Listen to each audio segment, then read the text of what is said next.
last day. All right, this is it. Okay, thank you so much for being here. Again, my name is Waverly Woods.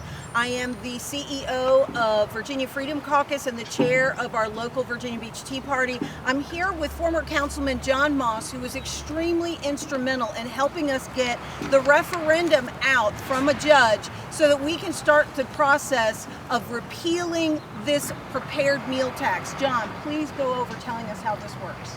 First of all, you can't have any referendum at any locality in the state of Virginia unless that provision is allowed for by your state-approved charter. Our charter allows for advisory referendums. You may recall the light rail referendum. You may recall the recently 10-1 district election referendum. That is what our charter provides for. The state statute and our charter provisions require that the ballot question must state an ordinance either to be adopted or rescinded. There has to be something that City Council can actually do. It has to state what the city ordinance citation is, what's the state statute that authorizes the city to have that ordinance, or if it's embedded in the charter section.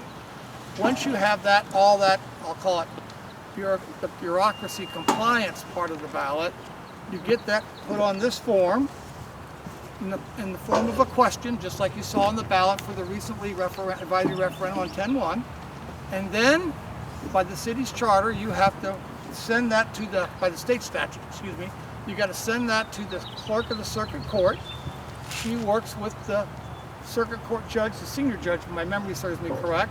They review everything to make sure that the ordinance that you cite is the actual deals with the subject you have in the question, that the state statute enables it, all that legalese stuff is valid. If they do, then they ask you to tell them what yes means, what no means, what the implications would be. When the judge is satisfied that that has happened altogether, he then says it's approved, which means then you can go out and start collecting signatures.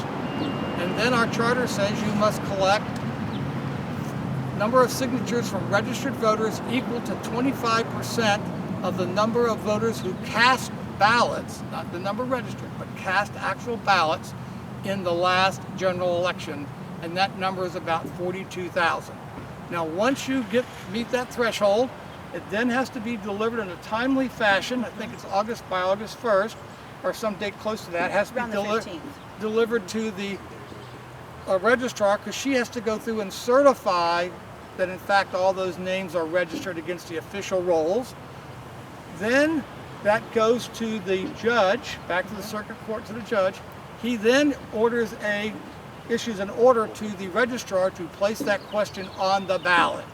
And then early voting starts September 18th, and that's when people could start voting for those if that threshold of signatures has been met. And that's kind of like, and then after it gets on the ballot, assuming that all the votes were yes, that result is communicated to the city council. They're under no obligation to do anything, and they've shown in the past they're able to do that.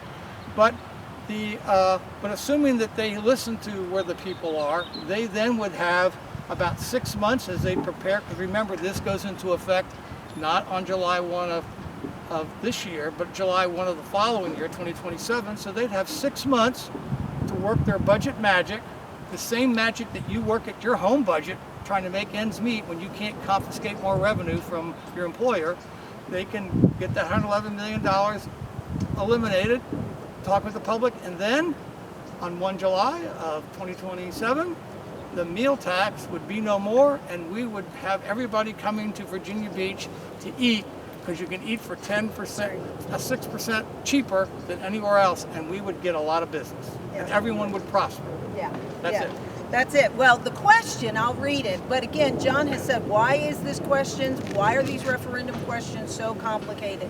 And it is because of the bureaucracy that has to be met in the legal guidelines. So we did go through the process. John was very gracious enough to help us go through this process, but we did put it in front of an attorney, Gary Byler, and had our attorney present it to the clerk of the court, and then, of course, before a judge. And Laura Hughes did the heavy lifting. Yes, she did. Laura Hughes did some definite work and helped us, so we're very grateful for that.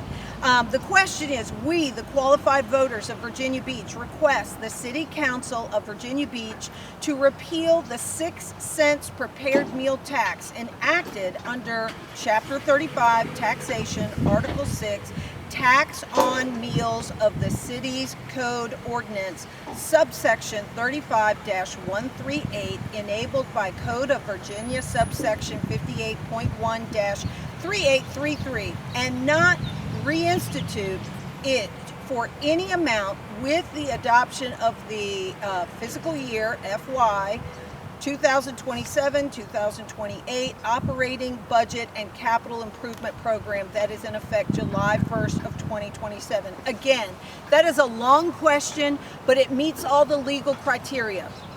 If you just stick with the first sentence in this is, we, the qualified voters of Virginia Beach, request City Council of Virginia Beach to repeal the 6 cents prepared meal tax.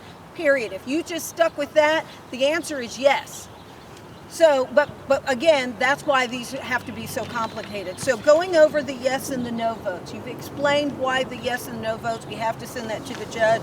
But what does the yes and the no vote mean? So a yes vote means that you support the City Council eliminating the current 6 cents tax for prepared meals imposed on top of the 6 cents general sales tax, which would reduce the tax on prepared meals from 12 cents to 6 cents, eliminate approximately $111 million of city revenues.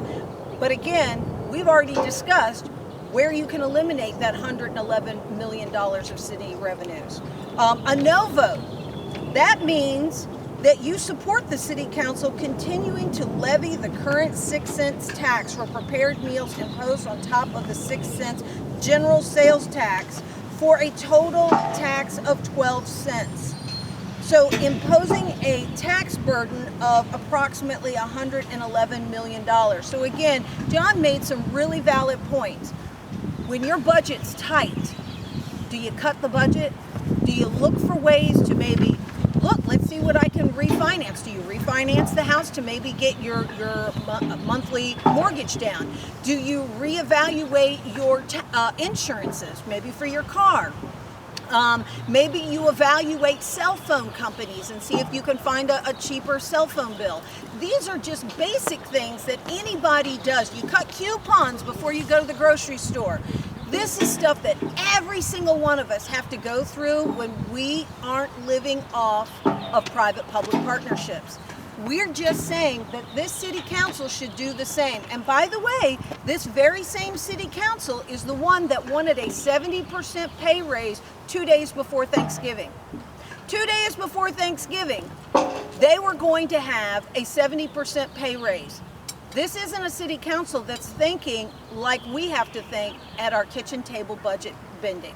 So that said, that's the referendum. This is why we've had it, and this is our rock star that helped us do it. So thank you. We are, again, Gary Byler is our attorney. I wouldn't say that. Oh, you are. You are. We love us some John Moss. But thank you so much for your help. We'll see you May 13th at the Family Fun Experience down at the ocean front for signing. And look for businesses everywhere that are going to be doing this. We're going to list them for you too.